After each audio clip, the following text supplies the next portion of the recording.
नमस्कार विद्यार्थी मित्रांनो, बघा statistical modelling for machine learning त्यातलं आपल्याकडे लेसन आहे प्रोबॅबिलिटी ऑफ रँडम व्हेरिएबल. बघा त्यातली एक केस म्युच्युअली एक्सक्लुझिव्ह इव्हेंट्स. बघा some consider the experiment of rolling fair 6 sided die. बघा आपल्याला एक डाय दिलेली आहे, म्हणजे एस इज सॅम्पल स्पेस आहे आपल्याकडे 1 2 3 4 5 6. यातली इव्हेंट बघा late A be the event of rolling a 2 आणि सेकंड आहे let B the event of rolling a 5. बघा आपल्याकडे तुम्हाला एक डाय दिलेली आहे 1 2 3 4 5 and 6, म्हणजे number of S is equal to 6. हा आपल्याकडे सॅम्पल स्पेस आहे. पहिल्या इव्हेंट मध्ये बघा A इज इक्वल टू, तुम्हाला त्यांनी सांगितलंय इव्हेंट ऑफ रोलिंग 2. फक्त बघा इव्हेंट काय पाहिजे तुम्हाला, फक्त 2, ओनली अँड ओनली 2, म्हणजे नंबर ऑफ ए आपल्याकडे कोण आला 1, म्हणजे तो 2 हा एक डिजिट आहे म्हणून आपण 1 घेतला. त्याची प्रोबॅबिलिटी लक्षात घ्या, P of A is equal to n of A upon n of S is equal to n of A 1 आणि n ऑफ S 6, म्हणजे हा आहे P ऑफ A.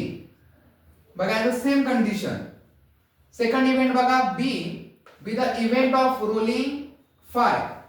बघा बी इव्हेंट आहे तुम्हाला फक्त रोलिंग 5, म्हणजे इथे सुद्धा तुम्हाला एकच इव्हेंट मिळाली, number of B is equal to 1.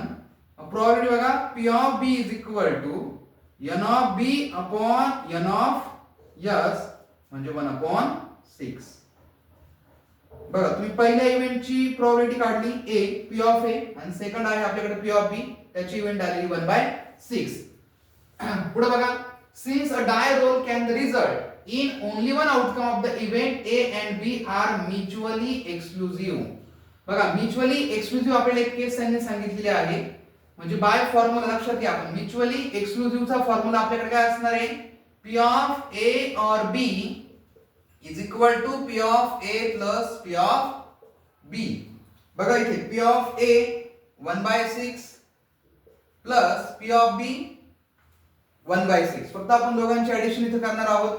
बघा बेस सेम आहे, तो एकदाच लिहा 6, वरती लक्षात घ्या 1 + 1 2, डिवायडेशन करा 2 1 जार 2 आणि 2 3 जार 6. अशा पद्धतीने आपण P of A union B इथे आपण फाइंड आउट केला.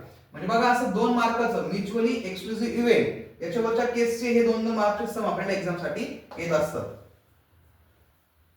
बघा नेक्स्ट एक्झाम्पल, पुन्हा तीच केस आहे आपल्याकडे म्युच्युअली एक्सक्लुझिव्ह इव्हेंट. बघा यात consider drawing a single card from standard 52 card desk. याचा अर्थ बघा नंबर ऑफ सॅम्पल्स आपल्याकडे आहे 52, म्हणजे 52 कार्ड्स आपल्याला त्यांनी दिलेले आहेत. बघा पहिली केस, पहिली इव्हेंट काय, let A be the event of drawing a queen. बघा पूर्ण 52 कार्ड्स मध्ये क्वीन जर बघायला गेल्या तर आपल्याकडे 52 कार्ड्स मध्ये किती क्वीन असतात, तर ते आहेत 4. म्हणजे लक्षात घ्या इथं number of A is equal to 4. बघा बी इव्हेंट बघा B B the event of drawing a king, म्हणजे नंबर ऑफ B म्हणजे किंग सुद्धा 52 कार्ड मध्ये किंग सुद्धा आपल्याकडे किती आहेत 4.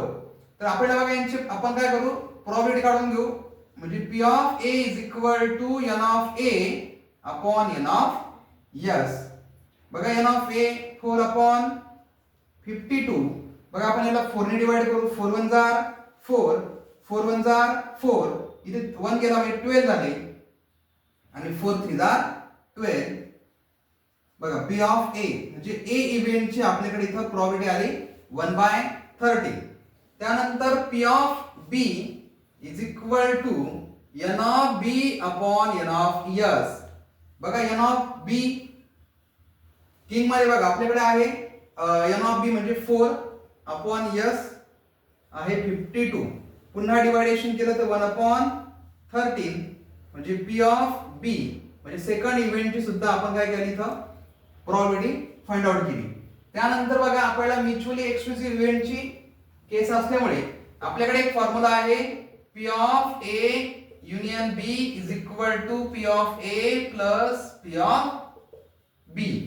बघा पहिल्या इव्हेंटची प्रोबॅबिलिटी 1/13 प्लस सेकंड इव्हेंटची प्रोबॅबिलिटी 1/13. बघा बेस सेम आहे त्याच्यामुळे ते एकदाच लिहा 13. वरती लक्षात घ्या 1 + 1 2 म्हणजे P of A or B is equal to 2/13. बघा हे सुद्धा सम 2 मार्कचा आहे आणि इझी असं सम आहे. बघा थर्ड सम आपल्याकडे जो आहे तो आहे नॉन म्युच्युअली एक्सक्लुसिव्ह इव्हेंट्स. याच्यावर थोडी डिपेंड आहे. तर लक्षात घ्या आता ही केस आपण कसं समजायचं की ही नॉन म्युच्युअली एक्सक्लुसिव्ह इव्हेंट आहे. तर बघा या न्यूमरिकलच्या सहाय्याने आपण ते समजून घेऊ. Let A be the event of ruling on even number on a die and B be the event ruling a number greater than 3. बघा आपल्याकडे एक तुम्हाला डाय दिलेली आहे. डाय मध्ये बघा 1 2 3 4 5 and 6 म्हणजे नंबर ऑफ इयर्स म्हणजे सॅम्पल स्पेस जो आपल्याकडे आहे तो आहे 6.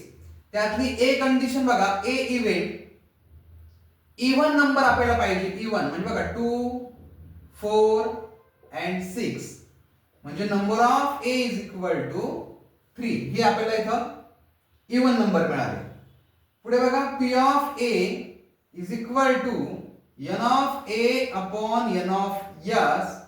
बघा N of A 3 N of S 6 3 1 3 3 2 म्हणजे P ऑफ A 1/2. बघा सेकंड केस B इव्हेंट जे आहे बी the event rolling number greater than 3. 3 पेक्षा आपल्याला मोठा नंबर पाहिजे म्हणजे ग्रेटर नंबर पाहिजे. तर लक्षात घ्या B ची इव्हेंट म्हणजे 4 5 6. Number of B is equal to 3. P of B is equal to N of B upon N of S म्हणजे 3 upon 6 म्हणजे बघा इथे 1/2 म्हणजे सेकंड इव्हेंट सुद्धा आपण इथं फाइंड आउट केली. बरोबर. त्यानंतर लक्षात घ्या आपल्याला इथं फाइंड आउट करायचं आहे P of A intersection B. P of A and B intersection मध्ये. आता इंटरसेक्शन मध्ये लक्षात घ्या ए मध्ये आपल्याकडे याची प्रोबॅबिलिटी आलेली आहे 1/2. याची आपल्याकडे प्रोबॅबिलिटी आहे 1/2. बघा नंबर डाटा आपल्याकडे कोणतं पाहिजे इव्हन आणि बघा इथे दोन कंडिशन आपल्याला दिले होते. एक इव्हन नंबर आहे आणि पुढे आहे आपल्याकडे ग्रेटर. असे दोन नंबर आपण घेतले. दोन केस आपल्याकडे होते एक इव्हनच्या आणि ग्रेटरच्या म्हणजे इव्हनची एक केस आणि ग्रेटरची एक केस अशा दोन केस. त्याला डिवाइड बाय 6 सॅम्पल स्पेस म्हणजे 1/3 डिवायडेशन केल्यानंतर. पुढे बघा P of A or B is equal to P of A plus P of B minus N of A and B. हा आपल्याकडे फॉर्म्युला आहे. बघा P ऑफ A म्हणजे A इव्हेंटची प्रोबॅबिलिटी 1/2 प्लस B ची probability 1/2 minus A intersection B त्याची जी probability निघाली आहे ती आहे 1/3. बघा अगोदर आपण ह्या दोन टर्म सॉल्व्ह करू. बेस सेम असल्यामुळे इथे मी 2 लिहिला. इथे बघा 1 + 1 2 मायनस 1/3. आलं लक्षात. इथे बघा 2 1 2 मायनस 1/3. इथे बघा 3 1 3 3 मायनस 1 2/3.